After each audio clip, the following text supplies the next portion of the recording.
اگه شما دلتون میخواد سریعتر و بهتر کد بزنید و با ابزارهای روز دنیا برای کد زنی آشنا باشین، حتما این ویدیو را تا آخر تماشا بکنین. توی این ویدیو میخوام چند تا موضوع رو بررسی کنم. اول از همه بهترین ابزارهای هوش مصنوعی هستن که برای کدنویسی میتونین استفاده کنین یا حالا دارن بقیه استفاده میکنن ازش و از جوانب مختلفی هوش مصنوعی رو با هم دیگه بررسی بکنین و تجربه شخصیم رو هم بهتون برای استفاده از اینا بگم یکی یکی. حالا چات از پر استفاده تریناشون رو من میگم.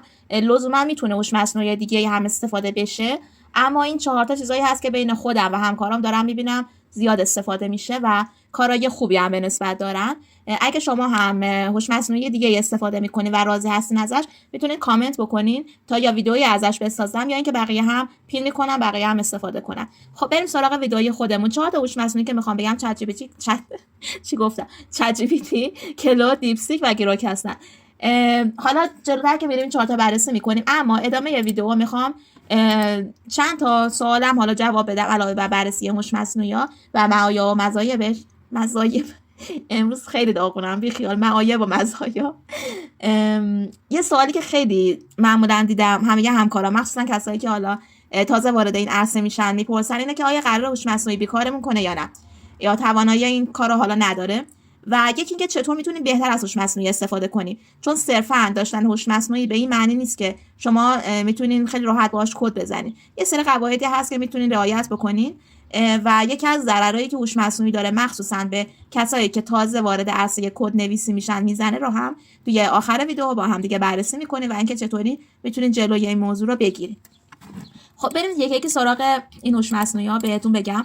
خب هوش مصنوعی اول که گفتم چت جی پی تی بود. همینطور که میبینید من خودم دارم از چت جی پی تی استفاده میکنم و نسخه رایگانش رو هم دارم استفاده میکنم، پلاس و پرو نیست. و میتونم بگم بین هوش مصنوعی که هستن بهترین جواب میتونید از خود چت جی پی تی بگیرید. حالا میگم یه سری قواعد داره استفاده کردن ازش توی کارهای ابتدایی که خب اوکیه خیلی، یعنی میتونید خیلی راحت باهاش صحبت کنین، کدای ابتدایی بهتون بده، کداش تمیزه به نسبت قواعد کدنویسی و حالا کلا معماری کد توش رعایت میشه معمولا.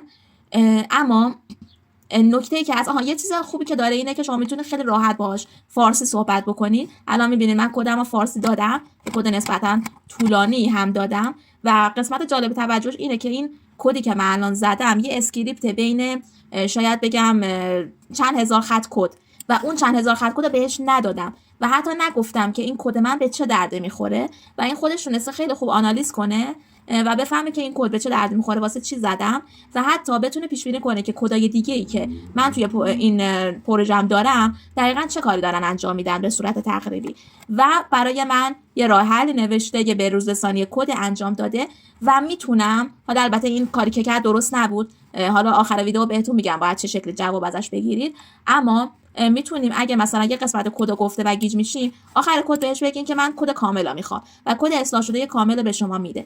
پس تا اینجا یه کار به نظر من بهترین گزینه‌ایه که میتونین ازش استفاده بکنین و کم غلط ترینشون مخصوصا توی زمینه بازی سازی با موتور یونیتی حداقل بهترینشون چت جی پی تی هستن.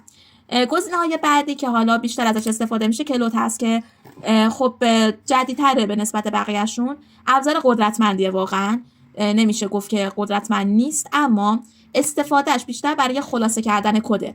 یعنی یه کدی دارین میخوان خلاصه سازیش کنین، بهینه‌اش کنین و یکی اینکه یه پروژه بزرگی دارین، مثلا چند قسمت چند تا تکه کد بزرگ دارین و میخواین ببینید که چطوری میتونید به هم متصل کنین. توی این موارد کلود خوب عمل میکنه، اما توی موارد ساده تر و مثلا بهش بگین که یه کد واسهتون بنویسه که فلان کار انجام بده، اشتباه زیاد توش من دیدم توی تجربه کمی. حالا من خیلی باهاش کار نکردم، اما توی تجربه کمی که داشتم اشتباه توش زیاد بود و اون آنالیزی که چت جی پی تی روی کد انجام میده رو این هنوز نمیتونه انجام بده.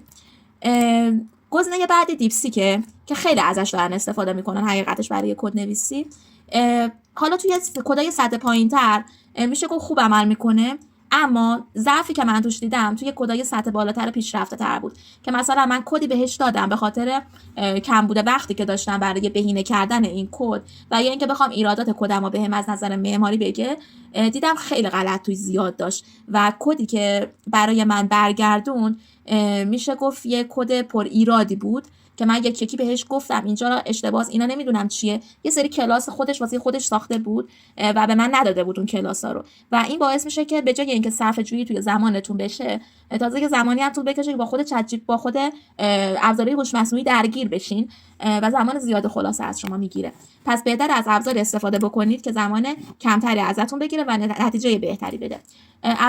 گروک نابود شد. ابزار بعدی، آخرین ابزاری که میخوام معرفی کنم هوش مصنوعی گروک است که اونم میشه گفت تقریبا خیلی وقت نیست اومده. هوش مصنوعی ایلان ماسک معروفه. توی خیلی از زمینه‌ها گروک عالیه. برای حالا به خدا من آدمم، به خدا برو، توی خیلی از زمینه‌ها من تستش کردم، خیلی خوبه، اما کدنویسیش خوب نیست. حقیقتش کدنویسی میتونم بگم خیلی چیز خوبی بهم نداد، نتایج خوبی بهم نداد. توی سطح متوسط رو به پایین اوکیه، توی سطح متوسط رو به بالا اشتباه زیاد داشت. حالا الان اومد واسم که روکم. خب در نتیجه بین این 4 تا هوش مصنوعی که الان من معرفی کردم بهترینشون همون چت جی پی تی میدونم. لازم نیست حتما پلاسش رو بگیرید، میتونید با فری نتایج فوق العاده ای بگیرید ازش. من خودم شخصا پلاسش رو هنوز نگرفتم، خیلی گرونه، $20 در ماه و خب میبینم که لازم نیست واقعا و در همین حدم نتایج خیلی خوبی داره بهم میده. خب بریم سراغ حالا بررسی اینا تموم شد، بریم سراغ این که آیا هوش مصنوعی قراره ما رو بیکار کنه، مخصوصا کسایی که حالا توی زمینه گرافیک، توی زمینه کد نویسی. الان گرافیک شما دارین میبینین که چه تصاویر فوق العاده ای داره تحویل میده، اما ما به شخصه وقتی میخوایم یه بازی بسازیم معمولا نمیایم از هوش مصنوعی استفاده کنیم برای گرافیکمون، مخصوصا قسمت‌های 2 بعدی کار. 3 بعدی که خوب نیست، 3 بعدی واقعا اوکی نیست کارش هنوز و خیلی جای کار داره. 2 بعدی هم ببینید، اول اینکه سبک کارش کاملا مشخص هوش مصنوعیه. من اگه بخوام یه بازی بسازم که مثلا کسی که میبینه حس خوبی بگیره نمیام هوش مصنوعی استفاده کنم، چون سبک گرافیکشون واقعا تابلوه. بعدم که همشون لایسنس دارن، فکر نکنید که اگه بیای مثلا به چت جی پی تی بگین یه تصویر به من بده فلان چیز، میام میذارم آیکون بازی میفرستم رو گوگل پلی. نه، تمام هوش مصنوعی لایسنس دارن، باید لایسنساشون خریداری کنید که بتونید ازشون استفاده کنید. یه سری شرایطی دارن، پس همینطور راحت نیست که حالا یه ابزار رایگانی پیدا کردم بیام 4 تا متن بنویسم بهش بدم و بتونم فلان چیزا تولید کنم. اما توی زمینه کانسپت به نظرم خیلی اوکیه. یعنی به نظرم کسایی که توی زمینه دیزاین کار میکنن خیلی ایده خوبی میتونن از نظر کانسپتی ازش بگیرن که دارن میگیرن، اما کسی بیکار نشده. ما همون تعداد شخصی که توی جایی که حالا کار میکنن قبلا کار میکردن برای موارد گرافیک، هنوز همونا دارن کار میکنن و فعلا توی استیت فعلی نتونسته کسی رو بیکار بکنه. پس نگران واقعا نباشید و حتی در آینده هم هر چقدر پیشرفت کنه، به نظر من همیشه کسایی که خیلی پیشرفته توی کار هستن به همچه افرادی نیاز هست توی اون شغل. شاید کسایی که حالا سطح پایین تر هستن شاید بتونه یکم جای اونا رو بگیره، اما کسایی که واقعا حرفه‌ای هستن توی کارشون نمیتونه جاشون رو بگیره.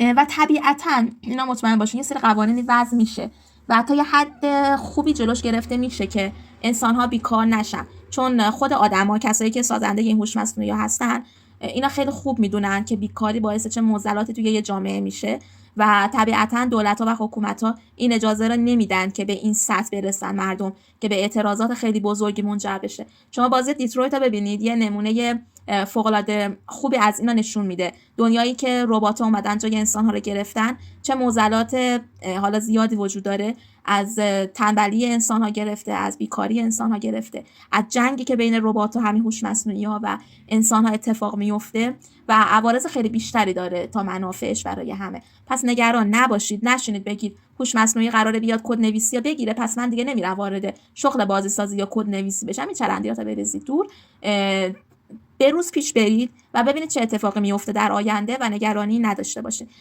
فعلا بخوام در مورد هوش مصنوعی یا توی شغل خودمون یعنی بازی سازی و کد نویسی بخوام بهتون بگم، اونقدر پیشرفت نکردن که بتونن به هیچ عنوان جای انسان‌ها بگیرن، حتی جای انسان‌ها یه سطح پایین‌تر توی این شغلا. مثلا یه برنامه‌نویس جونیور هم حتی نمیتونن بگیرن، چون فوق‌العاده زیاد اشتباه دارن. درسته که آنالیز خیلی خوبی میتونن بکنن، اما هنوز نمیتونن یه پروژه خیلی خوب بالا بیارن. شاید بتونن چیزای سطح پایینی مثلا بهتون یه پروژه ماریو براتون تولید کنن، اما توی پروژه‌های سطح بالاتر واقعا تواناییشون هنوز زیر 10% شاید بگم. پس نگران نباشید و قوی توی شغلتون پیش برید. حالا میریم سراغ مبحث آخرمون که چطوری بهتر بتونیم استفاده کنیم از هوش مصنوعی. ببینید هوش مصنوعی یه اتفاق خیلی بدی که داره میفته توی مخصوصا کسایی که تازه دارن وارد این شغل میشن، تنبلی فکری داره میاره. به این صورت که من خیلی یارو دیدم، مخصوصا نیروهای جونیوری که باهاشون کار کردم، بهشون میگیم فلان کدو بزن، میبینی یه ربع دیگه یه کد بهت تحویل داده و اصلا نمیفهمه این چیه. کدی که بهش داده رو بلد نیست، نمیدونه توابعی که استفاده شده چی کار داره توی کد میکنه. شاید اون موقع اون زمانی که داره کدا میندازه توی بازی کار بده، اما 1 ماه بعد 2 ماه بعد که برمیگرده اون کد بخونه و مخصوصا اگه اون کد باعث یه افت پرفورمنس یا یه مشکلی بشه که باید دیباگ بشه و باید ردیابی بشه که مشکل از کجا داره میاد، حالا فکر کنید 1000 خط کد بوده، میره بین 1 میلیون خط کد قرار میگیره. این 1000 خط کد شما مشکل یابی، ایراد پیدا کردنتون واقعا وحشتناک میشه اگه نفهمید چه کدی دارید استفاده میکنید. پس زمانی از هوش مصنوعی استفاده کنید که بیس کار رو بلد باشید و کدی که هوش مصنوعی بهتون میده بدون اینکه بفهمیدش هیچ وقت مخصوصا توی پروژه های شرکت ها استفاده نکنید، چون بعداً واسهتون مشکل ساز میشه. ببینید من یه نمونه بخوام بهتون نشون بدم. من یه کدی برای یه استیت ماشین میخواستم بنویسم از بیس که خود بیشتر کدای ادیتوری داره و میشه گفت تقریبا یه سیستم پیچیده و سختی هست.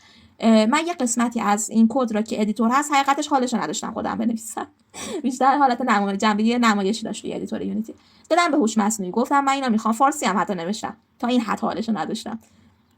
اینا دادم به هوش مصنوعی واسه من ایرادیابیش رو بکنه و بهتون بگم تو کل صحبتایی که اینجا کردم و شاید چند تا چت دیگه، این یه چتشه الان که خب نسخه فیلیش تموم شده بود، یه چت جدید باز کردم، نتونست پیدا کنه مشکل منو. خب اما آیا من وقتمو هدر دادم؟ نه، من از مواردی که گفته بود ایده گرفتم. خیلی از جاها اومده بود کلاسای منو بهینه کرده بود، خیلی جاها اومده بود درستش کرده بود واسم یه سری از کدا رو و من تک تک اینا رو خوندم. اینطوری نبود که بیام اینجا کپی کنم برم توی کدم پیست کنم و پلی کنم ببینم کار میکنه یا نه.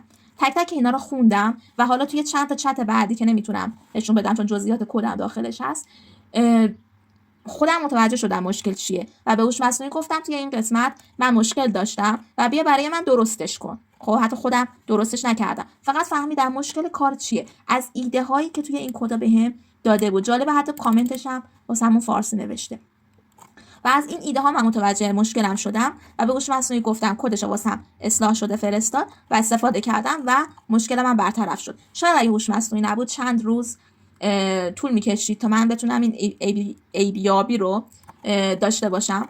حالا میشه گفت توی سطح پیشرفته یک کد خیلی هوش مصنوعی به کار میاد، اما چند تا نکته رو دوباره بهتون میگم. اگه اول کارتونه خواهش میکنم اگه استفاده میکنید از هوش مصنوعی حتما بفهمید کد چیه. اگه نمیفهمید بنویسید واسش، بگید من این خطا نفهمیدم چی گفتی، این کجا استفاده میشه، کلاس یعنی چه، آیتم یعنی چه، پابلیک یعنی چه. به فارسی هم بنویسین، راحت باشین کاملا و میاد واسهتون توضیح میده که اینا چیه، خط به خط کدا بفهمید و ازش استفاده کنید. و مورد دوم این که سعی کنید کدا رو آنالیز کنید با هوش مصنوعی. هوش مصنوعی دستیار فوق العاده ای برای کدزنی شماست، اما جایگزین کدزنی خودتون نمیشه. پس فکر نکنید میرید توی شرکت کار میکنید، هر تسکی بهتون داده میدین هوش مصنوعی انجام میده. با این فکر اگه میخواین وارد این شغل بشین اصلا نشید. خب فکر میکنم دیگه همه موارد رو گفتم. حتما اگه هوش مصنوعی بهتری سراغ دارید واسم کامنت کنید، تعدادشون واقعا زیاده، اینکه بشینیم تک تک بررسی کنیم شاید یه چیز عجیبی بشه. سابسکرایب یادتون نره، کانال سابسکرایب کنید تا ویدیوها رو بروز باشید. هفته 2 الی 3 تا بیشتر 3 تا ویدیوی بلند من میذارم در مورد موضوعات مختلف مخصوص آموزش بازیسازی. اگه ویدیوها رو دوست داشتین لایک بکنید، حتما واسم کامنت بذارید، انتقاد پیشنهاداتتون رو حتما واسم بنویسین، خیلی کمک میکنه به روند ساخت بازی من. و همین دیگه. ممنون که تا اینجا ویدیو با هم همراه بودین. خداحافظ.